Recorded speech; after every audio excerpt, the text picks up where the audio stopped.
Muy buenos días, soy Alexandra Vallejo y en esta ocasión quiero compartir con ustedes el tema de cómo ayudar desde la consejería a alguien que padece trastorno bipolar. Lo que un consejero cristiano debe saber acerca del trastorno bipolar, la terapia del trastorno bipolar. Al observar nuestra vida cotidiana encontramos muchas cosas que no funcionan como deberían, desde situaciones sencillas hasta otras de gran envergadura, y que acarrean consecuencias difíciles de enfrentar.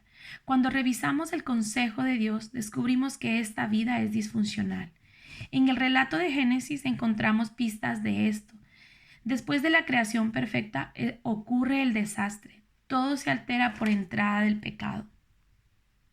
Nuestros cuerpos no están exentos de las consecuencias, como dice en Génesis capítulo 3. Es por ello que la existencia de enfermedades no debería sorprendernos. Es doloroso pero inevitable. Y el hecho de que nuestro cerebro no siempre funcione adecuadamente no debería ser sorpresa tampoco. El cerebro es de vital importancia en el funcionamiento del cuerpo humano, pero a fin de cuántas es un órgano, a fin de cuentas es un órgano, al igual que el estómago, el corazón, los pulmones y todos los demás órganos, el cerebro puede fallar. Y de ahí en que las enfermedades mentales aparezcan en nuestro entorno y alteren nuestra dinámica. ¿Qué es el trastorno bipolar? El trastorno bipolar es una de estas enfermedades mentales que las personas en nuestra comunidad de fe pueden padecer. El trastorno bipolar es un desorden mental caracterizado por cambios dramáticos del estado de ánimo, como los pensamientos, comportamiento y energía. Según el Instituto Nacional de Salud Mental, las causas del trastorno se desconocen. Sin embargo, se sabe que existe un componente genérico de la enfermedad, pues tiende a prevalecer en las familias. Existen 4 tipos básicos de trastorno bipolar, todos involucrando cambios de ánimo que van desde periodos de comportamiento eufórico, manía o hipomanía hasta la extrema depresión. ¿De dónde viene este trastorno? Con respecto al origen de esta entidad médica, no se sabe a ciencia cierta todos los componentes biológicos del trastorno, pero parece claro que uno de los problemas implicados es el mal aprovechamiento de los neurotransmisores cerebrales, la serotonina y la dopamina. Es difícil encontrar datos sobre esta enfermedad en Latinoamérica. De acuerdo al Mental Health America, por al menos unos 2 millones de estadounidenses sufren este trastorno bipolar. Recibir el diagnóstico de una enfermedad mental es una situación difícil para el individuo y su familia. Es importante encontrar ayuda médica, emocional y espiritual para el manejo adecuado de la situación. ¿Cómo ayudar desde la consejería a alguien que padece trastorno bipolar? Ayudar al aconsejado a aceptar su situación. Es de suma importancia que la persona que padece la enfermedad, una vez confirmado el diagnóstico, pueda aceptar su condición de salud. Esto facilita mucho el avance hacia la estabilidad. Este punto no es fácil, ya que el que padece trastorno bipolar presenta fluctuaciones en su estado de ánimo, por lo que lo confunden.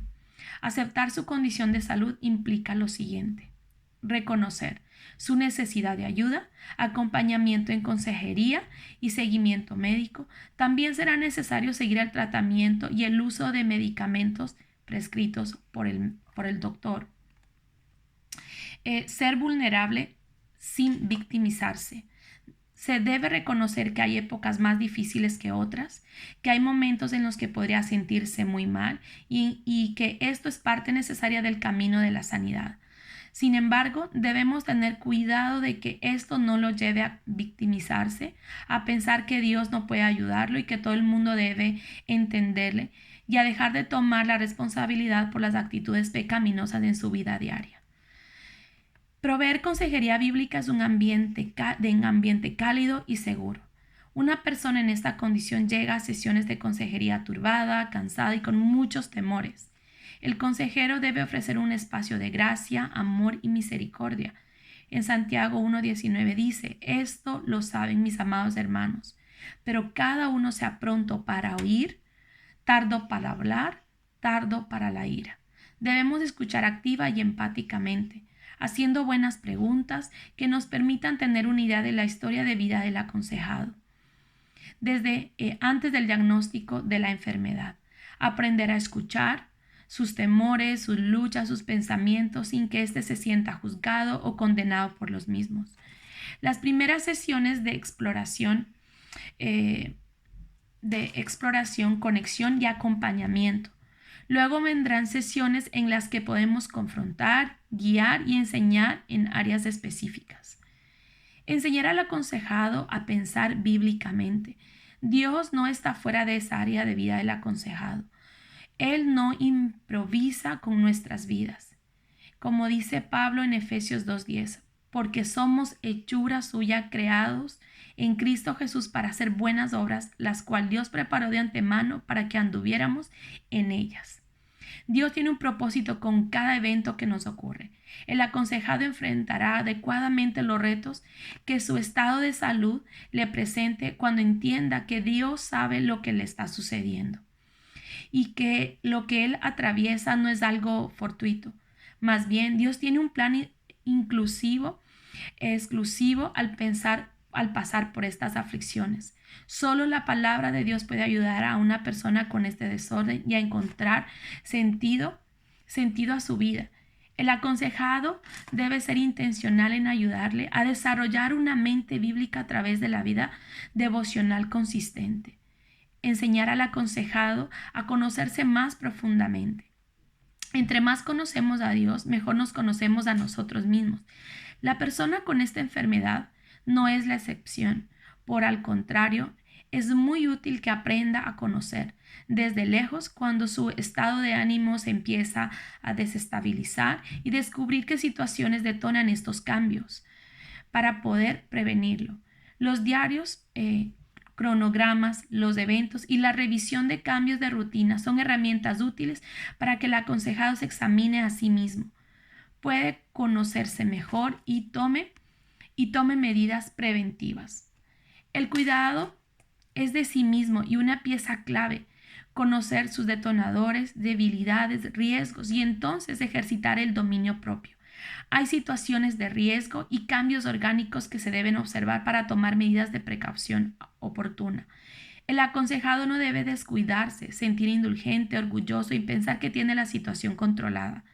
Es extremadamente peligroso cambiar la dosis de los medicamentos sin supervisión médica.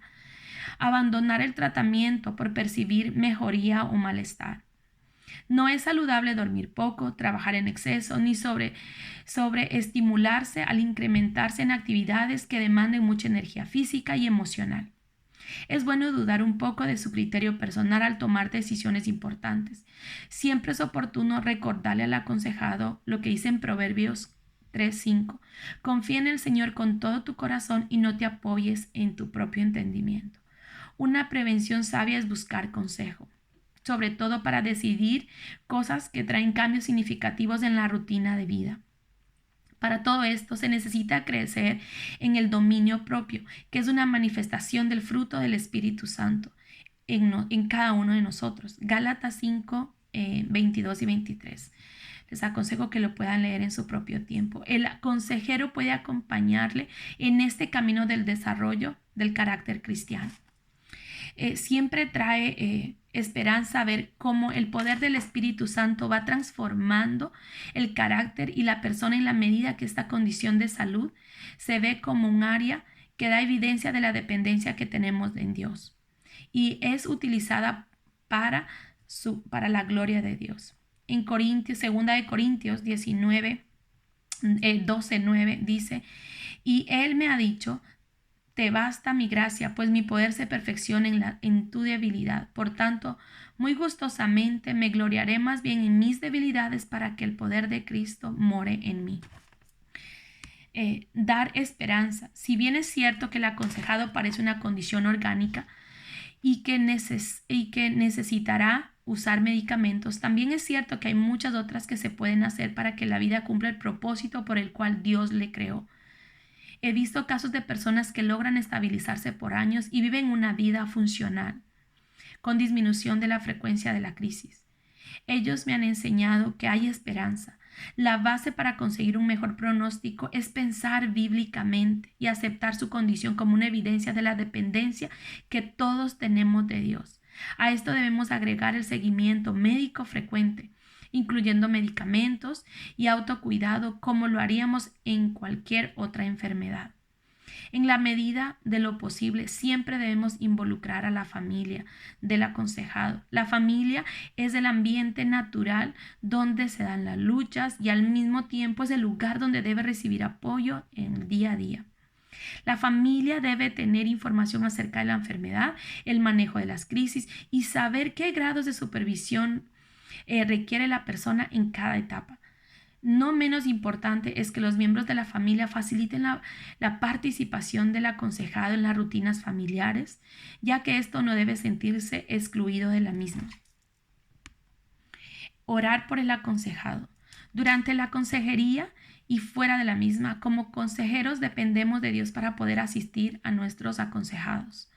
En casos de desorden bipolar, el discernimiento y la sabiduría de Dios es lo que nos permitirá ser instrumentos oportunos para ellos.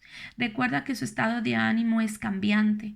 Puede que de vez en cuando llegue a sesiones en crisis o desestabilizado. En ocasiones pensarás que no avanza o que ha retrocedido. Practica la paciencia. Deja que Dios sea Dios. Sé fiel a su llamado. Depende del Señor en cada paso que des. Toma en cuenta que estos casos requieren seguimiento a largo plazo. Y como dice en su palabra, orar sin cesar. Nuestra vida se trata de Dios. Todo cuanto Dios permite que nos ocurra coopera para sus planes. Y eso nos incluye como consejeros. Dios también tiene un propósito con nuestras vidas como consejeros. La palabra de Dios nos revela que su propósito es nuestra santificación. Siempre se ha dicho que el mejor consejero es un aconsejado. Dios usa casos complejos para trabajar también en nosotros. No pierdas de vista la obra que Dios está haciendo en ti mientras sirves a tus hermanos y hermanas a través de la consejería. Nos vemos la próxima vez. Que Dios les bendiga.